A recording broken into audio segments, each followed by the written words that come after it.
gangster rap killed hip hop. We had hip hop culture was like in the mix like nothing other, dude. Like I was loving life. We had dancing, was the music. There were true MCs and DJs and all that stuff. And then something happened. Something happened in the 90s. We want to talk about it. Gangster rap came along and sort of smothered that stuff, man. So, dude, what's up with that? Jeez, that's a big question. Yep. A really, really big question. Yeah, I mean, whether you think it's good or bad or just however you want to approach it, you cannot deny the significance of what gangster rap had on kind of rap and hip hop overall. So I think it's really just kind of more, that question is going to be based more on kind of really what you enjoyed. And I would assume a lot of people that were really, really into the gangster rap stuff and they loved all of the Ghetto Boys, the Heavy D, the NWA, and kind of all that stuff that came about, they're going to say it was like just a great positive thing. And for those that just really didn't dig the subject matter and the language and the just everything else that came along with it, I mean, they'll probably be on the total opposite end of the question. So, I mean, yeah, that's a big, big question for sure. Yeah, like even asking the question, I think it's sort of like the line in the sand is kind of going to be the generation you grew up with, I bet. You know, it's similar to like what happened in the 90s with rock music, you know, that Nirvana came along and Soundgarden and all that stuff, and kind of in a way erased what was happening before that with hair metal and all of that stuff. My friends that are younger than me are going to say, yes, thank God grunge came around and squashed all that. I'm like heartbroken because I saw it happen in real time. Right. And I'm like, oh man, where's all my rock music? And even like alternative in the way that happened totally changed in the 90s. So yeah, I think a lot of it's going to be like, you know, demographic, you know, based on when you grew up and stuff like that. Yeah. There's always those moments where you see a turn take place in, let's just say in culture, pop culture, popular culture, that type of thing. But like the thing that really sticks out to me about the whole gangster rap thing, where there's a lot of negativity that falls on it with me, is almost the same thing you were just saying about glam and grunge.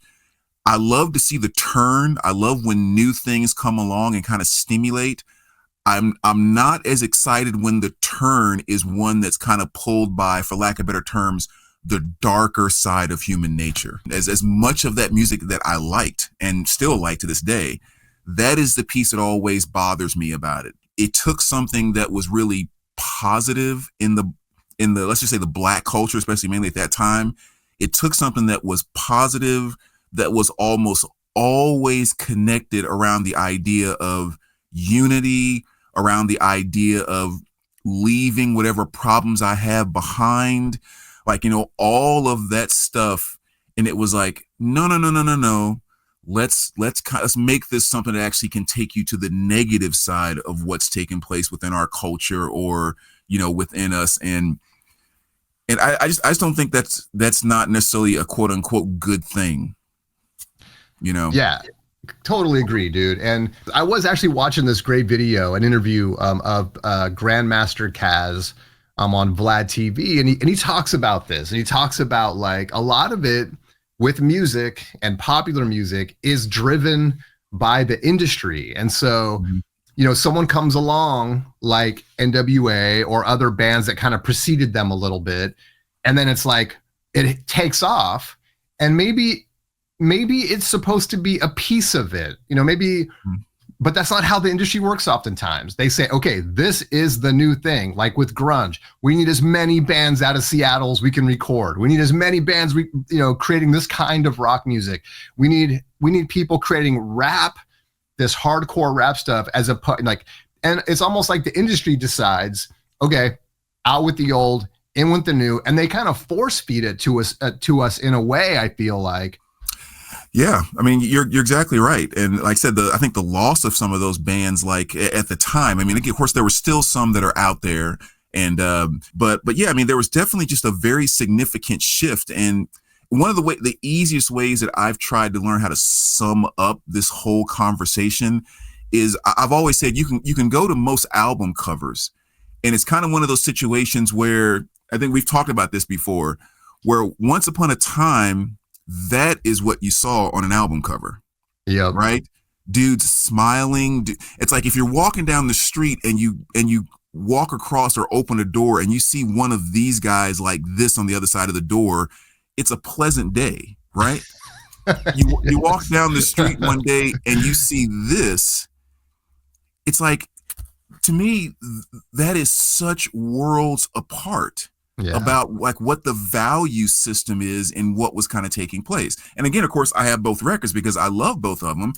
And I think it got so easy to say, like, it became so easy to say, well, we're talking about this, or all of a sudden, this stuff is coming because we're talking about what's going on in our lives. We're talking about what's going on in our neighborhoods. Like, but to me, that was also kind of like a really lame excuse to just have all of this come out of you. Because if you're talking about it and you've seen the impact of hip hop, and the fact that if I put this out there, especially if you're successful, there are going to be hundreds of thousands, if not millions of people and kids that are going to be on my coattails, that are going to want everything that I'm talking about, going to want everything that I'm showing.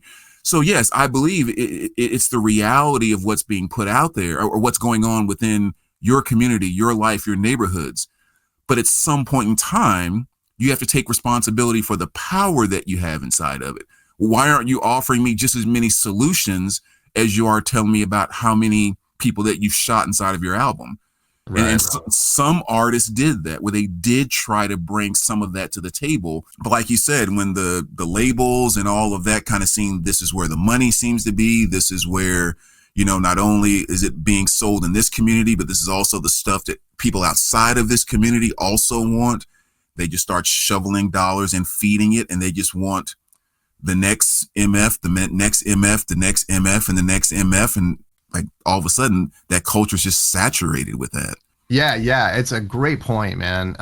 It's easy to say like, well, times were just getting harder. Media in general, movies, like, there's a time when like there wasn't 100 F words in a movie, it was like, there was a time when like really in that era where it just seemed like things were getting harder, in the sense that like, we're talking about real life, but it's also the worst parts about real life. And it's like, I get it. Like, I'm not saying like put blinders on, but at the same time, when everything is it just seems like every movie you started to watch in the 90s and even since then, there's just, where's the escapist stuff? Like, right. I liked being able to see like an E.T. and an Indiana Jones and a Star Wars. I know some of that stuff still exists. I know we still get the Marvel movies and stuff.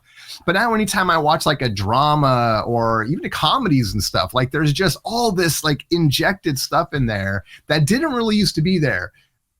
So, I mean, what does that say about me? I don't know. Does it say like I want to run around with blinders? I don't. It's just that this is supposed to be entertainment. It's hard for me to put on a record and just have it in my face with gunshots going off and every curse word and what you're doing to this person and that person. It's a turnoff. Yeah, but I think you totally nailed it. And I think it's a very important point to bring up, is like, this isn't a situation where we're picking on like rap and hip hop and everything else was fine. Right. It's like this was taking place across the board, like you were saying, in movies, I even think about it, which I think you mentioned even before we jumped on screen, of like going from the time of the glam, Rats and your Motley Crues and all of that, when everything was just girls and this crazy makeup and wild hair and party, and then all of a sudden everything became dark. And it's like, wait a minute, where did that come from? What happened to the walking on the Sunset Strip and the crazy hair and kind of the colorful nature that the 80s had brought to us?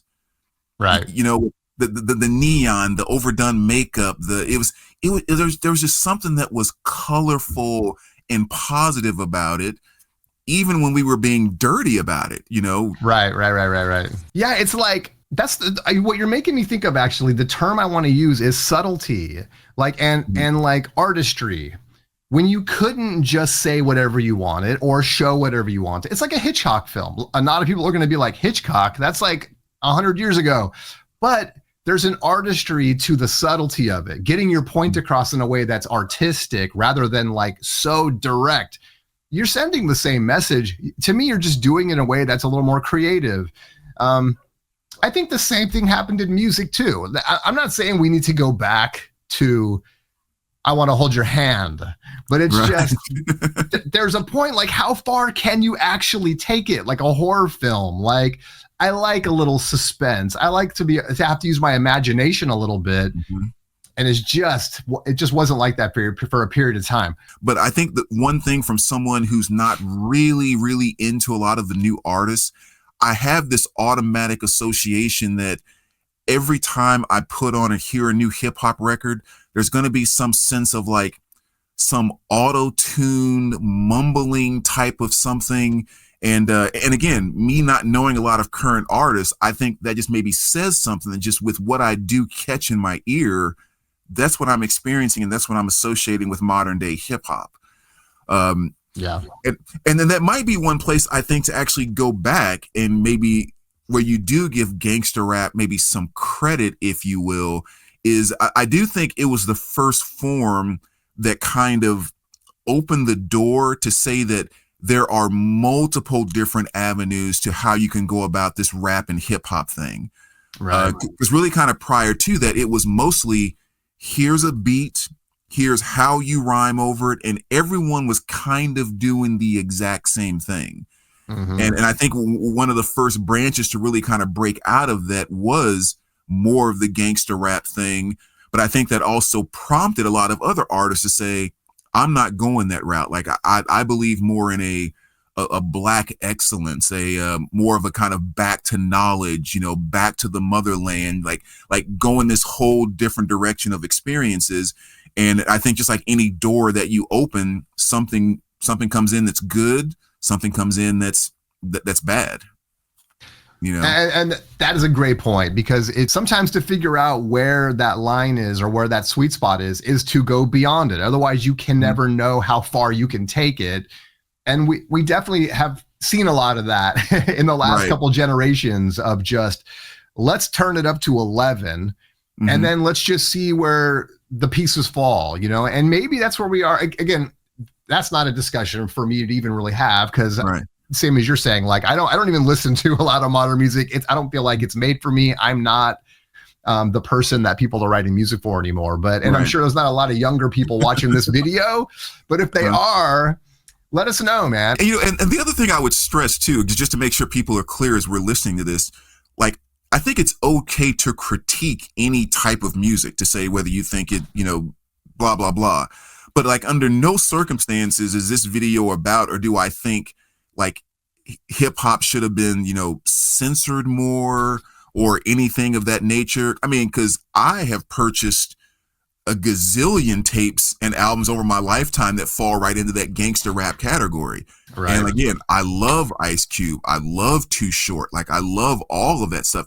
There was stuff that I liked, but I think it's okay to say, I will defend him to the death your right to make that music and put it out there and have people enjoy it and all of that. Nothing should stop you from doing that. And after it's out there, I can even like it and still say, but I can accept there's some negative things about this.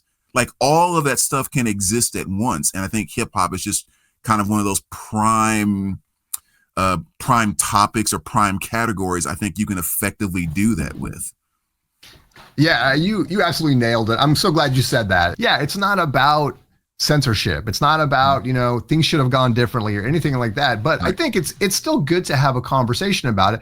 Hey, there's gangster rap I like too, and stuff. And the same thing goes for like grunge. Same thing goes for films, I mean, you could say that Tarantino changed movies for all time. I love Tarantino, but two things can be equally true. I can still be sad for what we're not getting, because something new came along that kind of disrupted it. And things change over time too. When grunge started, I didn't want anything to do with it. I was lamenting the loss of the bands that I loved so much weren't putting out records anymore. But then later in life, I could come back to it and appreciate it. So yeah, you're absolutely right. This isn't in no way saying like things should be different. It's just at the same time, I think it's healthy to have discussions around just the truth of this stuff and just be honest about it, without judgment, but just in critique. Right. Perfect word. Critique. It's art, and you're sitting back and talking about the pros and cons and what's beautiful and what's not beautiful about a piece of art. I'm gonna keep loving my stuff. I'm always gonna love hip hop. I'm always gonna love, we talked about it a couple weeks ago, man. I'm always gonna drop the needle on my LL Cool J and my Beastie Boys and my Dougie Fresh, and occasionally I'm gonna listen to some gangster rap too. But and it's great now that in retrospect we have it both. Rather than miss kind of what could have been, we have all this great music and we have a diverse range of it now because of things like gangster rap coming around. So yeah, man, I'm just going to dig it, the stuff that I love. And I'm never going to stop listening to that stuff. So yeah, totally agree. It's like my Ghetto Boys CDs aren't going anywhere. My E40 albums aren't going anywhere. My Ice Cube albums aren't going anywhere. Yes. It's just good stuff, man. Well, guys, let us know what you think, man. Thanks for watching. I mean, really, this is just talking about a point in time where things really kind of shifted. And not saying it's bad or good, even though everyone's going to have their opinions about it, but would love to hear what you guys think, man. Were you there when the shift happened? Were you born after it? Could you care less about old school hip hop and you're all about what's coming around now, man? We want to hear it. So we appreciate all of the opinions. Everyone's got different experience when it comes to this stuff. So let us know what you think. And dude, let's do it again. This was Absolutely awesome. Have a good one, guys.